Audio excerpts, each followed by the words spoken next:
आज हम बनाने जा रहे हैं शाही पनीर। जैसा इसका नाम वैसा ही इसका टेस्ट होता है। ये टेस्ट में बहुत ही ज़्यादा शाही होती है और इसकी ग्रेवी बहुत ही ज़्यादा रिच होती है।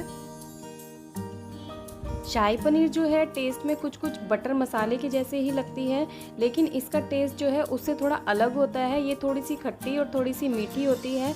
तो अगर एक अच्छी शाही पनीर हमें घर पर ही बनानी आ जाए तो हमें इसे रेस्टोरेंट से या ढाबे से मंगाने की ज़रूरत ही नहीं होती।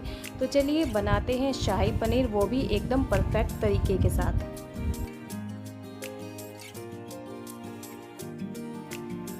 शाही पनीर बनाने के लिए मैंने जो है यहाँ पर प्याज लिए हैं और ये प्याज जो है वो टमाटर के 1/4 है, या फिर आप टमाटर के आधे भी प्याज ले सकते हैं। यानी कि अगर आपने 4 टमाटर लिए हैं तो आप 2 ही प्याज का यूज़ करें।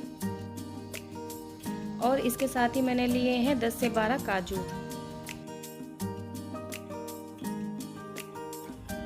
अब जो है हम प्याज को फ्राई करेंगे।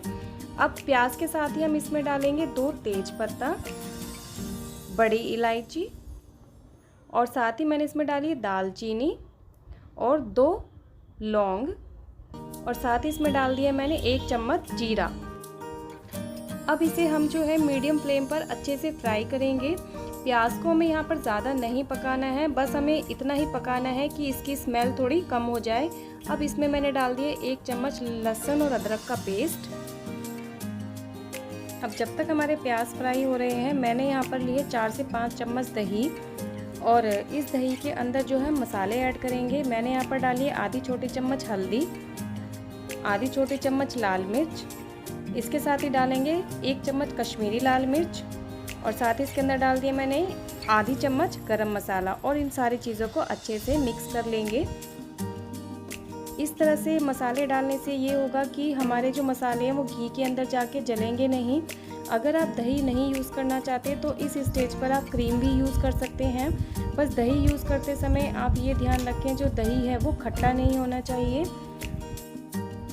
पनीर में दही यूज़ करने का मेन पर्पस है कि हम इसमें फ़ैट कम कर सकें, क्योंकि वैसे ही इस रेसिपी के अंदर काफ़ी ज़्यादा घी होता है, तो इसीलिए मैंने यहाँ पर दही यूज़ किया है। अब प्याज भी जो है हमारे फ्राई हो चुके हैं, तो इसके अंदर अब हम अपना मसाला ऐड करेंगे।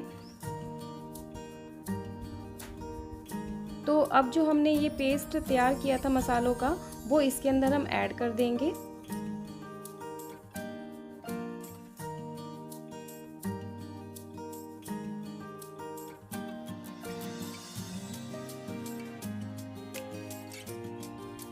अब जो है इन मसालों को हमें प्याज के साथ अच्छे से पकाना है।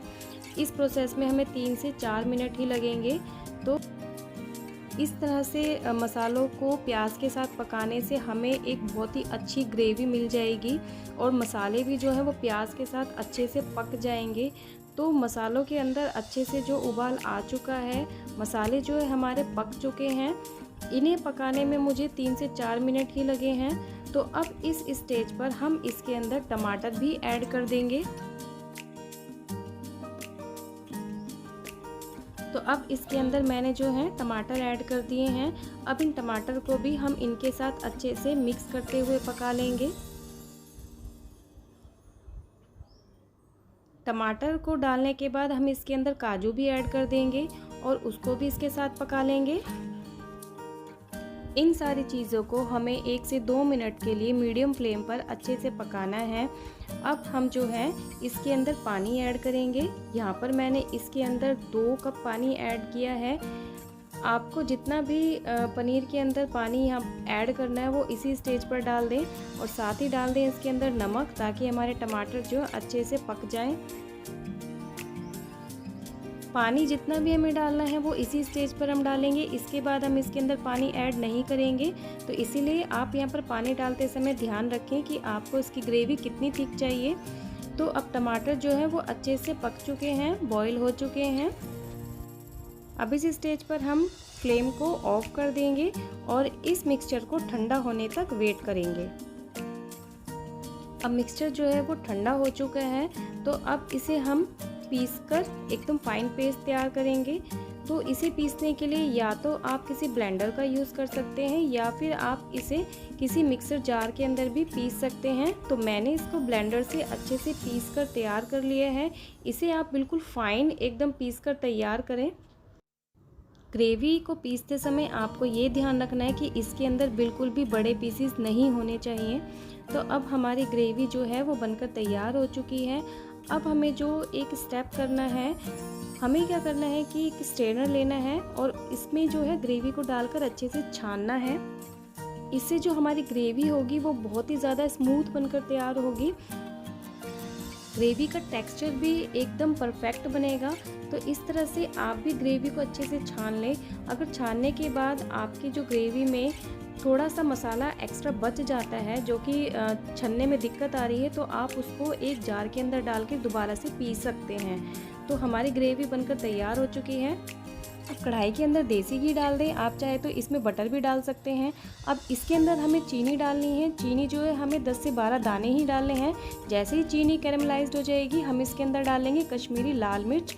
तो 1 चम्मच मैंने यहाँ पर कश्मीरी लाल मिर्च इसके अंदर डाल दी है और तुरंत ही इसमें हम ग्रेवी डाल देंगे। इस तरह से चीनी डालकर शाही पनीर को तड़का लगाने से हमारी जो शाही पनीर है वो हल्का सा उसके अंदर मीठापन आ जाता है, जो कि इसे बहुत ही अच्छा टेस्ट देता है। तो अब इसके अंदर हम आधी चम्मच नमक डाल देते हैं। नमक आप अपने टेस्ट के अकॉर्डिंग ही डालें। तो बस ग्रेवी हमारी पकी हुई है, तो इसे ज़्यादा पकाने की ज़रूरत अभी हमें नहीं है। तो इसके अंदर अब हम पनीर डाल देंगे। पनीर के पीसेस आप अपने टेस्ट के अकॉर्डिंग या तो ट्रायंगल शेप में या फिर स्क्वायर पीस में काट सकते हैं। शाही पनीर बनाना वैसे तो बहुत ही आसान होता है, आप बस थोड़ी सी टिप्स और ट्रिक का ध्यान रखेंगे तो आपकी शाही पनीर बिल्कुल जो है रेस्टोरेंट जैसी बनकर तैयार होगी। तो पनीर डालने के बाद हमें 1 से 2 मिनट तक ही इसे पकाना है, ज़्यादा देर इसे पकाने की ज़रूरत नहीं है। तो अब इसे पकाते हुए मुझे 1 से 2 मिनट हो चुके हैं। तो अब इस स्टेज पर हम इसके अंदर ऐड करेंगे आधी छोटी चम्मच पिसी हुई इलायची का पाउडर और साथ ही मैंने इसके अंदर डाल दी है कसूरी मेथी। इलायची पाउडर डालने से जो हमारी शाही पनीर है उसका जो फ्लेवर है, उसका जो टेस्ट है बहुत ही ज़्यादा रिच हो जाएगा। और अब इसके अंदर हम ऐड करेंगे क्रीम। यहाँ पर मैंने 2 चम्मच क्रीम इसके अंदर ऐड की है। आप इससे ज़्यादा भी इसके अंदर क्रीम को ऐड कर सकते हैं। 3 से 4 चम्मच तक आप इसके अंदर क्रीम ऐड कर सकते हैं। और अब इसको भी हम अच्छे से मिक्स कर लेंगे। तो ये लीजिए, शाही पनीर बनकर तैयार है। इसे बनाना है ना कितना आसान, बस आपको छोटी छोटी बातों का ध्यान रखना है और आप जो है बिल्कुल रेस्टोरेंट जैसी, ढाबे जैसी शाही पनीर घर पर ही बनाकर तैयार कर सकते हैं। तो चलिए अब इसे शाही पनीर को सर्व करते हैं। तो देखिए, लग रही है ना शाही पनीर बिल्कुल इसके नाम की जैसी। तो अगर आपको ये मेरा वीडियो पसंद आए तो मेरे वीडियो को लाइक ज़रूर कीजिएगा और जब आप इस रेसिपी को ट्राई करें तो अपना एक्सपीरियंस मुझे कमेंट करके ज़रूर शेयर कीजिएगा और साथ ही मेरे चैनल को सब्सक्राइब कर लीजिएगा और सब्सक्राइब करते समय बेल आइकन को प्रेस करना ना भूलें ताकि आपको मेरे वीडियो की नोटिफिकेशन टाइम से मिलते रहें। मिलते हैं अपने नेक्स्ट वीडियो में इसी तरह की एक टेस्टी और हेल्दी रेसिपी के साथ।